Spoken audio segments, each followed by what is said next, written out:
يا شباب شباب خلاص خلاص بس مرة من عندك عربي خلينا كيفك؟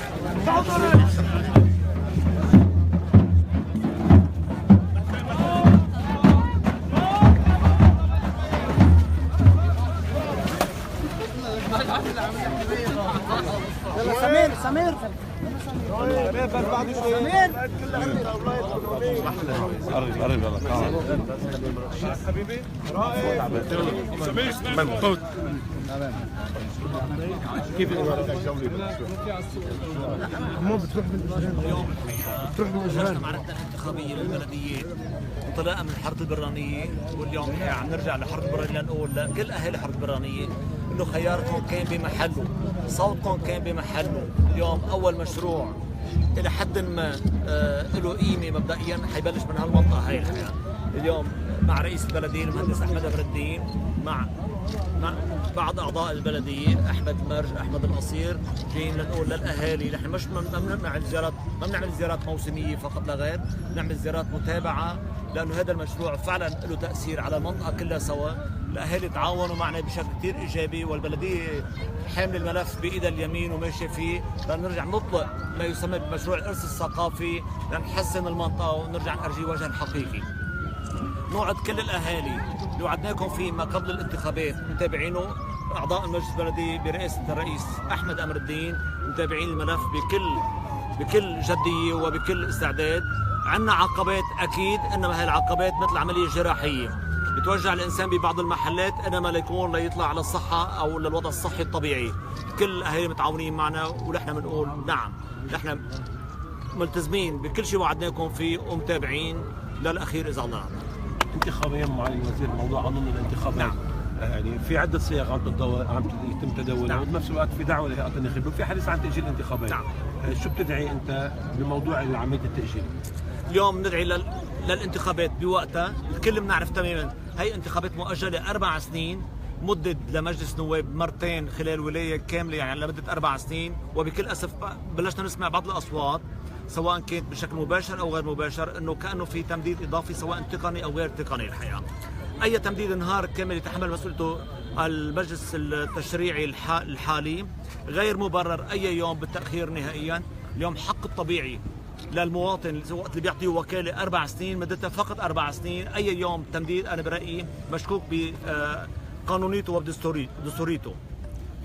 بلشنا نسمع عن مشاريع كانه عم تتفصل تفصيل على قياسات معينه، على قياسات قوى سياسيه او على قياسات شخصيات معينه. الحقيقه اليوم المفروض حط قانون، نحن نعم مع قانون جديد بيأمن صحة التمثيل وبنفس الوقت يلتزم بوحدة المعايير. بمعنى آخر سمعنا بأول مرة وقت اللي كان حكى بصيغة القانون المختلط وكأنه في حدا بده يشاركنا من أقضية معينة بانتخاب بعض نوابنا تحت عنوان القانون النسبي بدون ما نشاركه بانتخاب نوابه.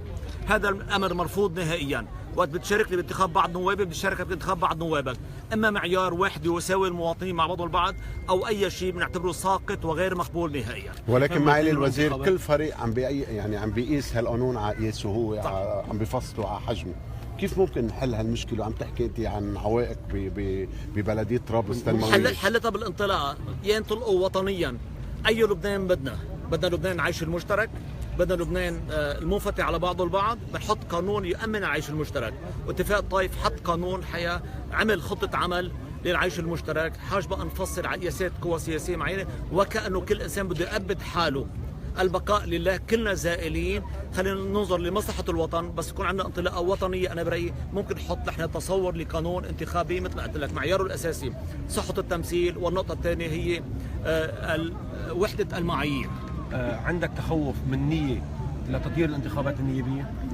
بتامل ما يكون في هذا التخوف، عندنا اكيد عندنا هاجس معين، انما بتامل ما تكون هواجسنا غير مبرره وغير واقعيه، لانه الشعب لن يسامح ولن يسمح.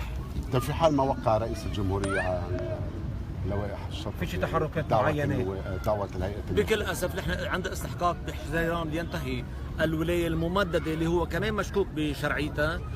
اي تمديد اخر سيكون اذا بدك ساقط شعبيا ومرفوض شعبيا وغير مقبول شعبيا. شكرا جزيلا. شكرا. ان شاء الله بتضلوا بصحه وعافيه ونحن معكم يا اخوان. كفله اللي واري فيها عودين. الله يخليك. بلشنا معركتنا من هالنقطه هيدي من حاره البرانيه، وان شاء الله مستمرين معكم من حاره البرانيه جاي الله يطولنا الله يكمل معالي الوزير. ونحن بنأكد تماما انه بالنهايه خياركم بالمجلس اعضاء المجلس البلديه اللي هن اولادكم، هن اذا بدكم جزء منكم، خيار فعلا شو عم تشوفون معكم مش بس بالمواسم وبالانتخابات، تشوفون دائما معكم. صحيح دولاب اخر معنا شوي صغيره، انما كان هالقد في كميه من الصدي دولاب العجله الانبائيه، بلش يبرم الدولاب وان شاء الله بنحقق مشروع ولا مشروع اذا الله راد ان شاء الله. تتاخر معلم، طالما الرئيس بيحبنا قد ما تاخرت. الرئيس بيحبكم اكيد يا رب. طبعا نعمل يلا السلام عليكم يا شباب.